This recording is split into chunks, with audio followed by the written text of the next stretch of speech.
Pale Blue Eye. Pale Blue Eye, yes. This is, what's his name again? Christian Bale. Christian Bale, who I love. Yeah, Christian Bale hanging out with Edgar Allan Poe. Yeah, that's it. So what happens is he's like he plays a character who's like an investigator. He's a bit of an alcoholic, like he does in all his films. You know, he plays the part. And there's this murder at a military academy where a cadet has been like hung, and so they want to find out who the killer is and all this. And so there is an autopsy, and they find out that the heart's missing. And also there's one of the cadets, Edgar Allan Poe. Whether he was a cadet, I don't know. But anyway, he happens to turn up, and he's intrigued by this thing, and they find all these clues. And he says, "Oh, I'm interested. I know on the inside." So it's a little bit of a whodunit, because there's the next body that goes. It's the heart and the genitals are missing. So it's like, and so you get so you get all this sort of going through, and it's basically a whodunit. You know what I mean? It's basically who could it be? You know, there's a few red herrings in it, and there's a few, you know, it could narrow down to maybe 4 or 5 people that possibly come. There's some like ritual stuff in there, some sex. So it's all very, and I think with Poe being involved, it sort of lends to some of the stories that you've told, like the heart, you know, is obviously the telltale heart, you know, and there's like a ritual with like the Mask of the Red Death, and so there's like Poe sort of helps him out, if you see what I mean. So Poe's giving him all the clues. Almost like his apprentice. So that's basically the film. You've got these characters. You've got a scene where Poe's sort of infatuated with the daughter of the doctor that does the autopsies, and they got a brother who's a bit strange, and so you got all these different characters who and that's basically it. So it's a detective story with Edgar Allan Poe, references to obviously some of his stories, I would say, that you actually see in this. And without giving you any real spoilers, it's a whodunit. It's a whodunit. Okay, obviously, yeah, fine. So I've got a couple of points and maybe some questions. So this Edgar Allan Poe is played by somebody who you may not recognize, but he played Vernon Dursley in the Harry Potter films. So he played Harry Potter's cousin. And there's a guy called Harry Melling. And ever since he's escaped Harry Potter world, this guy seems to be hell-bent on doing things that are just like, I think he's actually a very, very good actor. But I knew I'd seen him somewhere, but not like in the Harry Potter film. So I wouldn't have really. I just thought, I recognise him. Sean, I can tell you where you saw him, but Holly has a.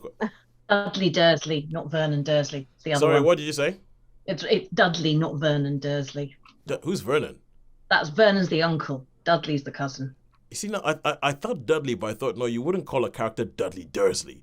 You would if you went for really, really bad names in books. Okay, cool. So Dudley Dursley. And Sean, you have seen him in The Ballad of Buster Scruggs. Ah, yes. He was the guy who was carried around from place to place, who would tell like poetry.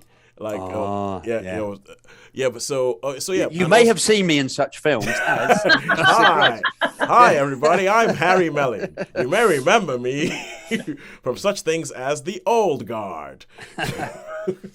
All right.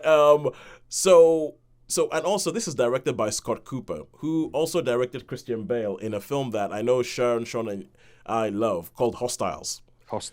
Oh, terrific! Good film. Yeah, great film. So when I hear this, my whole thing is in my head. I cannot help but try and compare this and say, do they manage to create some magic with this film like they do with Hostiles?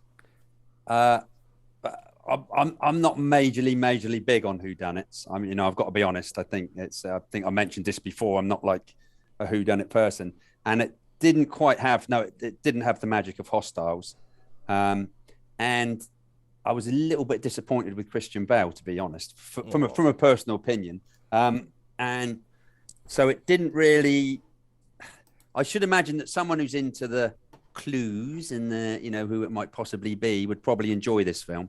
But for me personally, it's like, okay, so someone's been murdered, someone's been Sorry, Holly. Did you want I to have say to admit, I started it and I got bored and gave up. Did you? Yeah. Oh, okay, and Fair seeing enough. as No, I can understand why. I mean, I sort of had to follow it through.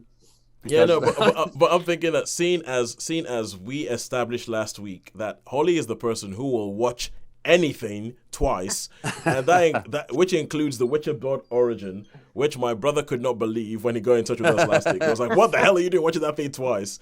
The fact that Holly gave up on this and got bored does not bode well.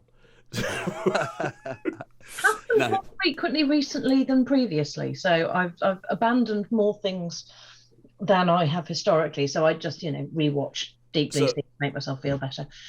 So essentially, what we're saying is that this is worse than The Witcher Blood Origin. Sean, how many stars would you give this? Okay. I don't know whether to be. Do this personal or whether to be like. I think people might enjoy it for the whodunit aspect of it. So Personal, Well, man. with you. personal. I didn't. I found it tough going. I found it really, really hard going. Some interesting moments. Tough. I mean, for me, because I like Edgar Allan Poe, those bits were quite good with the murders, how they were with the stories. As I say, you got the Mask of the Red Death, and you got the Telltale Heart, and all those sort of references in the film. But yeah, on the whole, I would say that I struggled with this. So it's not going to do very well, I'm afraid. I'm really disappointed. Poor old Christian Bale. So I okay, love Poe as well. So Pardon? I love Poe as well. Yeah. Oh God. It should have ticked every box for me. Yeah. People. Mm. One So of the first. it sounds a bit like the Van Helsing effect.